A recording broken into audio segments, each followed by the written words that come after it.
día, mis hermanos. Les habla su hermano, su amigo Leoncio Montes de Oca. Estamos en este espacio llamado Tiempo de Reforma. Y hoy quiero dar un mensaje, quiero dar una pequeña predicación, un pequeño mensaje sobre el llamamiento de Samuel. Esto está en el primer libro de Samuel, capítulo 3, porque investigando sobre este personaje, el Señor por su espíritu me inquietó en ciertos pasajes de la escritura que vi en este libro, y qué semejanza hay hoy en el pueblo de Dios con esta palabra, hermano. Yo quiero que vayamos a la primera de Samuel, al primer libro del profeta Samuel, capítulo número 3. El escritor sagrado escribe allí: Jehová llama a Samuel. Vamos a leer bajo la bendición del Padre, del Hijo y del Espíritu Santo. Dice así: el joven Samuel ministraba a Jehová en presencia de Elí, y la palabra de Jehová escaseaba en aquellos días. No había visión con frecuencia. Wow. Y este primer versículo, voy a seguir leyendo y después vamos a ir analizando los versículos del texto. Dice: y aconteció un día que estando Elí, este es capítulo 3, versículos del 1 al 10. Dice: y aconteció un día que estando Elí acostado en su aposento, cuando sus ojos comenzaban a oscurecerse de modo que no podía ver, Samuel estaba durmiendo en el templo de Jehová, donde estaba el arca de Dios. Y antes que la lámpara de Dios fuese apagada, Jehová llamó a Samuel y él respondió: heme aquí. Y corriendo luego Elí le dijo: heme aquí, ¿para qué me llamaste? Y Elí le dijo: yo no he llamado, vuelve y acuéstate. Y él se volvió y se acostó. Y Jehová volvió a llamar otra vez a Samuel, y levantándose Samuel vino a Elí y le dijo: heme aquí, ¿para qué me has llamado? Y él dijo: hijo mío, yo no he llamado, vuelve y acuéstate. Y Samuel no había conocido aún a Jehová, ni la palabra de Jehová le había sido revelada. Jehová pues llamó la tercera vez a Samuel, y él se levantó y vino a Elí y dijo: heme aquí, ¿para qué me has llamado? Entonces entendió Elí que Jehová llamaba al joven. Y dijo Elí a Samuel: ve y acuéstate, y si te llamare dirás: habla Jehová, porque tu siervo oye. Así se fue Samuel y se acostó en su lugar.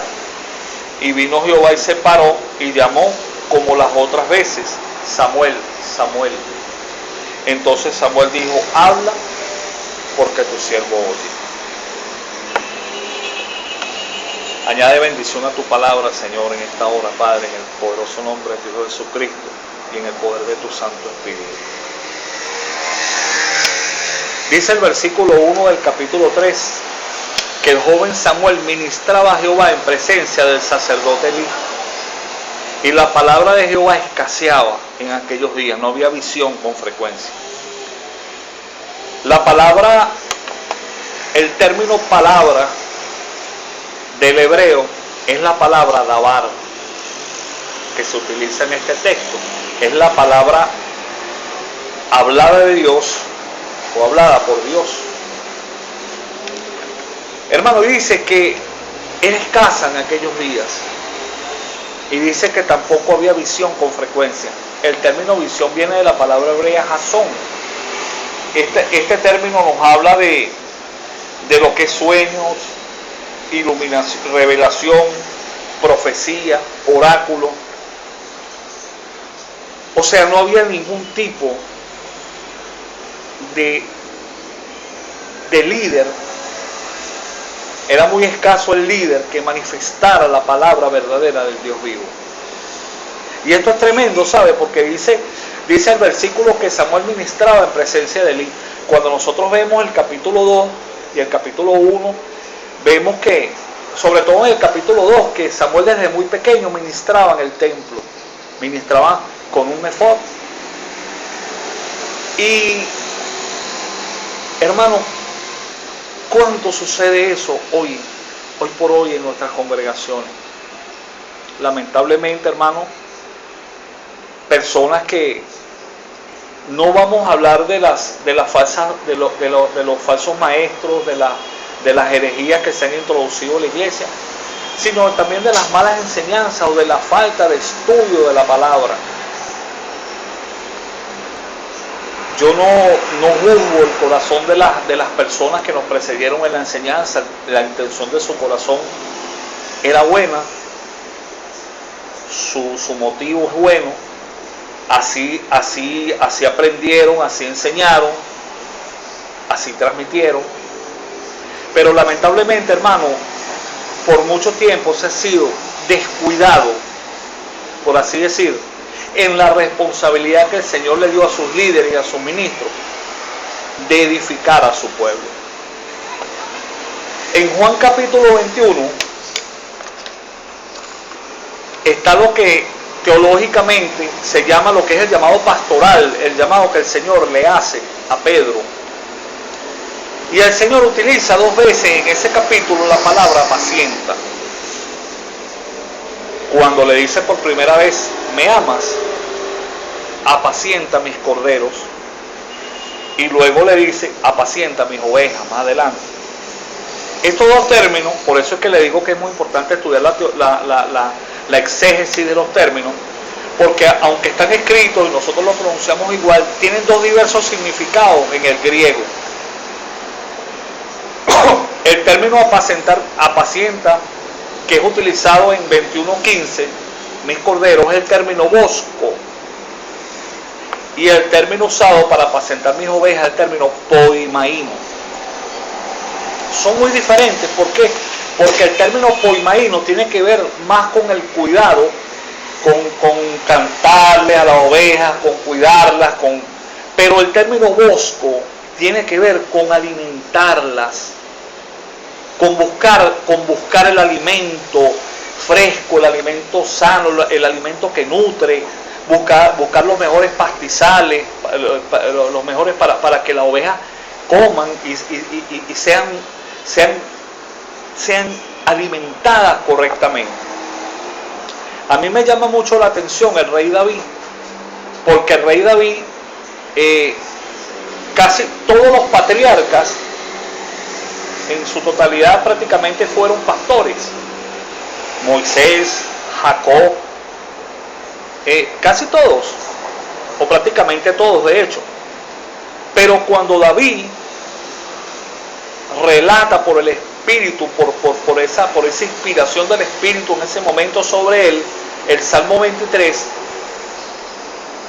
él escribe, el Señor es mi pastor, nada me falta. El término nada me faltará es una mala traducción en lo que es el término, porque establecido en la traducción más cercana a los originales, las más antiguas, dice, el Señor es mi pastor, nada me falta. O sea, porque nada me faltará, me da a entender como que ahora sí me está faltando y mañana no. Pero la palabra me dice que yo he sido bendecido con toda bendición espiritual en lugares celestiales en Cristo Jesús. Entonces, el hecho de que muchas veces yo no haya alcanzado todavía posesionalmente lo que en posición ya tengo, es otra cosa. Pero nada me falta. De hecho, hay otras traducciones que dicen, de ninguna cosa tengo necesidad. Entonces, David era un hombre que si alguien sabía cuidar las ovejas era él. Dar su vida por ellas, enfrentarse a las fieras a mano limpia o con su onda. Y cuando ve, dice, el Señor es mi pastor, nada me faltará. Bueno, con esa relación nosotros tenemos que ver y tenemos que alimentar, la responsabilidad de alimentar correctamente las ovejas. Señores, y vemos hoy lamentablemente cómo muchas veces no existe palabra. Muchas personas me han dicho, oye hermano, a veces no hay que ser tan fuerte, Pero es que mi lucha no es contra la carne, no es contra las personas, es contra las doctrinas, contra los errores, que, hermano, yo no puedo congraciarme con eso, ni ningún reformador, ni ninguna persona llamada a la enseñanza, porque entonces ¿para qué estudiamos, pues? ¿Acaso no dice que la escritura es útil para enseñar, instruir, corregir? ¿Corregir qué? Corregir errores. Que por mucho tiempo, entonces hay personas que dicen, oye, sí, pero es que congraciarse, tú sabes, sí, pero, oiga, pero es que nuestra lucha no es contra las personas, es contra las enseñanzas. Y hemos visto como en muchas partes gente ha revisado su doctrina, su teología, y han tenido el valor de pararse en un púlpito y decir, señores, nos equivocamos durante años, pero vamos a corregir, vamos a comenzar. Porque realmente, señores, nadie duda de la palabra de hombres de fe, de amor, de evangelio, pero caramba, en muchas partes estas personas no estaban verdaderamente capacitados, no estaban verdaderamente instruidos. Entonces, ¿qué es lo que tenemos hoy en día? Se está cumpliendo la palabra que dice que en los últimos días gente apartando su oído tendrán de la sana doctrina, tendrán comezón de escuchar espíritus engañadores y cosas. Hermano, ahora se está cumpliendo, bueno, yo no sé si decirlo proféticamente, porque cuando tú ves el carácter de la profecía exhorta, edifica, exhorta y consuela, ¿no? Pero tal vez en una forma profética, sí. Carlos Spurgeon dijo una vez que llegaría el momento en que en vez de haber pastores cuidando ovejas, habrían payasos entreteniendo cabras. Y hoy muchas veces vemos cosas así, gente que busca cualquier tipo de emocionalismo, porque lamentablemente, señores, muchas enseñanzas o muchas predicaciones o muchos espectáculos que se hacen van a ministrar es el alma, las emociones de la persona, pero pocas son los mensajes, el rema del griego, el dabar del espíritu que llega al espíritu de Dios, al espíritu del hombre, que lo cambia. Señores, entonces yo no puedo porque porque esa es la base del ecumenismo, lo que está sucediendo ahorita, al congraciarse con otras doctrinas y con otras cuestiones. Entonces no podemos, señores, no podemos. Lamentablemente yo no dudo la intención de que tuvieron los pastores y hermanos que líderes que en otro tiempo me precedieron cuando yo comencé en el evangelio, pero hoy me doy cuenta de que muchas de esas cosas eran mentiras, que eran malas, que no son así, que están equivocados, hermano. Hermano, usted es un guerrero, métase en guerra espiritual.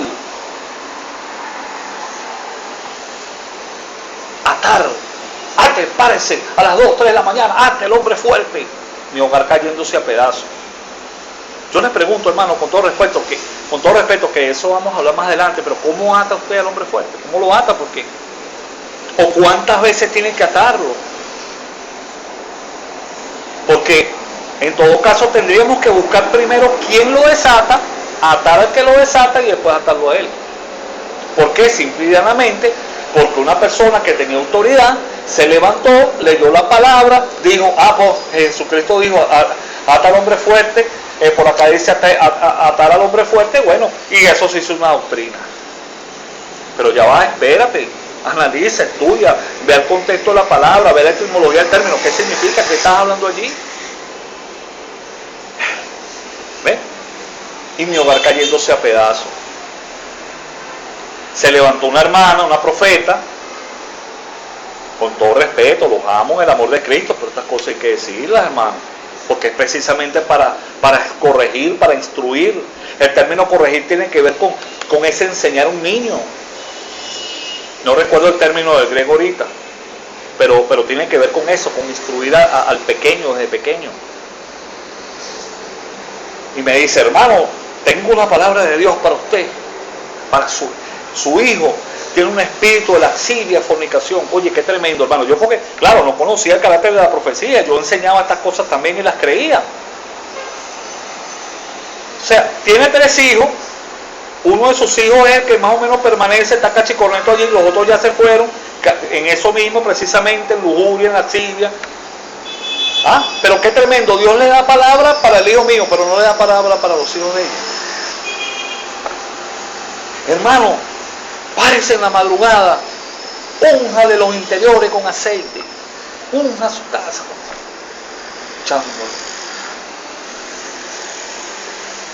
Hasta que después, gracias al Señor, comenzó en su misericordia a poner delante de mí hombres y mujeres que me comenzaron a instruir y me comencé a dar cuenta que esto es cumplir principios, señores. Esto va más allá de eso, de que tiene su sentido el orar, el ayunar, el vigilar, pero que estaba aplicando cosas que no tienen nada que ver, que no son bíblicas, no son escriturales. En ninguna parte de la Biblia dice que nosotros estamos en guerra. La guerra ya fue ganada. Hay batallas por allí, hay conflictos que se levantan en algunas partes, los cuales tenemos que, pero la guerra, ¿cuál guerra? Nosotros vamos a hablar sobre esto aquí, hermanos. 3 doctrinas que se metieron en una misma década que contaminaron el Evangelio: guerra espiritual, sanidad interior y doctrina de la prosperidad.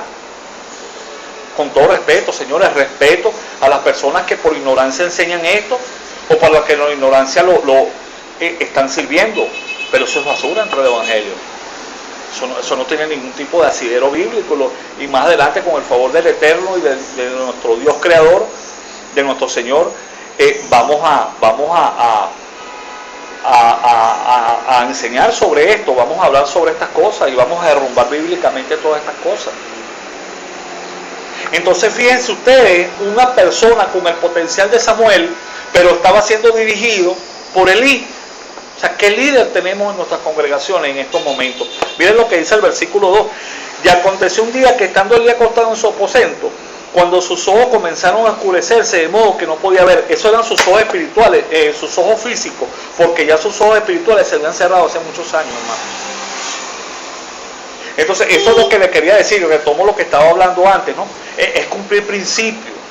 El Señor estableció mi hogar, mi familia, cuando comencé a entender, hermano, que honra a tu padre y a tu madre, tener a tus hijos en sujeción, en obediencia. Mi hijo, bueno, se fue de la casa por motivo precisamente de no permitir ciertas cosas. Y la palabra dice: ama a tu esposa, trátala con el vaso frágil, ámala como Jesucristo amó a su iglesia y se entregó a sí mismo por ella. Entonces, cuando tú vas cumpliendo estos principios, tú te das cuenta que hay un Dios que no pasa por su palabra, que no se pasea por encima de ella como hacemos nosotros muchas veces, y que es fiel y que cumple su palabra. Entonces, volviendo al tema, ya los ojos de Elí espirituales, su visión se había ido. Cuando Ana subía a orar y oraba desesperadamente clamando un hijo, este hombre le decía: mira, está borracha. No, este hombre sabía lo que hacían sus hijos, omnifitness, que eran unos ladrones, que quebrantaban la ley, que tomaban de la ofrenda, del alimento, de la carne que se traía para los sacrificios, más de lo que debían. Cometían excesos. No dice, en ninguna parte de la escritura dice que Elí era también así, pero consentía. Y entonces, como para cumplir al Señor, dice, ya les voy a leer cuando dice en el capítulo 2, dice, capítulo 22, capítulo 2, versículo 22, dice: pero Elí era muy viejo y oía de todo lo que sus hijos hacían con todo Israel y cómo dormían con las mujeres que velaban a la puerta del tabernáculo de reunión. Y les dijo: ¿por qué hacéis cosas semejantes? Yo oigo de esto, de todo el pueblo, vuestros malos procederes, no, hijitos míos, porque no es buena fama la que yo oigo, pues hacéis pecar al pueblo de Jehová. Si pecara el hombre contra el hombre, los jueces lo juzgan, mas si alguno peca contra Jehová, ¿quién le rogará? ¿Quién rogará por él? Pero ellos no oían la voz del Señor, porque ya el Señor había determinado el fin de esta situación. Hermano, pero, y esto, yo me imagino Elí reprendiendo a sus hijos. O sea, como para que Dios dijera, oye, Señor, pero tú sabes, yo hablé con ellos. Y eso no pasa hoy en día con muchos pastores, hermano. Que por retener el dinero que se le da, la ofrenda, solapan el pecado.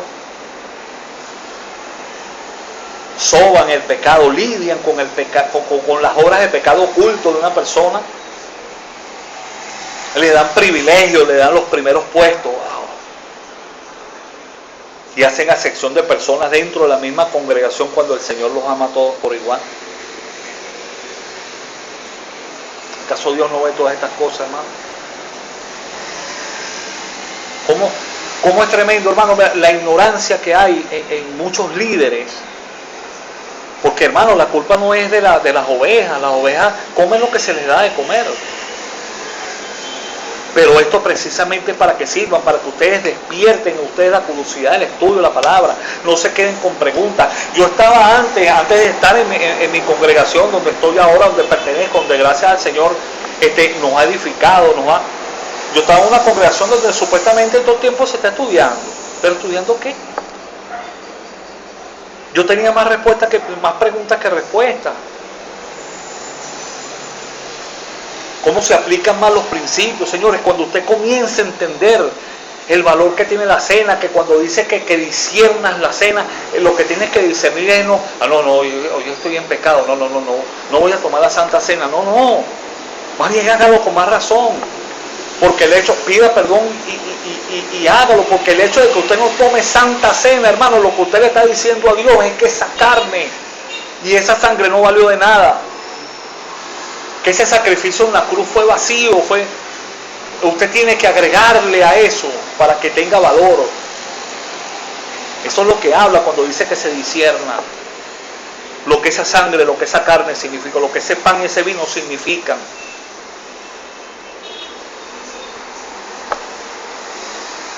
Y muchas cosas por el estilo, hermano, que se han mal enseñado en las congregaciones. Usted quiere saber, como dijo uno de mis maestros, yo aquí por ética, ni para bien ni para mal digo nombres, procuro no decirlo, en todo caso debería decirlo para bien, pero oye, si lo digo para bien también debería decirlo para mal, pero pero uno de mis maestros dice algo que es una gran realidad y es una gran verdad, hermano. Nosotros lamentablemente nos hemos convertido como en pichones de pájaro, que abren la boca y todo lo que le meten en el pico tragan. Pero ya va. ¿Hasta dónde? Mire, hermano, en ninguna parte de la Biblia nosotros nos mandan a leerla, nos mandan a estudiarla. El Señor dijo, escudriñad las Escrituras. El término escudriñar tiene que ver con preguntar, inquirir, hostigar, escarbar, buscar. En el antiguo pacto dice, bienaventurado el varón en que en la ley de Jehová está su delicia, y en ella medita de día, de noche. No se quede con preguntas. Obligue a sus líderes, a sus maestros, mire, pero ya va, explíqueme, pastor, ¿cómo es esto? Yo tengo esta duda, explíqueme. Pero ¿dónde está el fundamento bíblico de esto? ¿Dónde está el soporte, el asidero en las Escrituras? Hermanos, tremendo ver como hay líderes que no conocen nada. Y hay otros que lamentablemente estudian la palabra, pero no es para enseñar, instruir, redarguir, sino para ver cómo pueden utilizarla para manipular, intimidar, controlar a un pueblo, para sacarle la plata, apunte Biblia limpia. ¿Cómo puede ser posible, hermanos, que en estos tiempos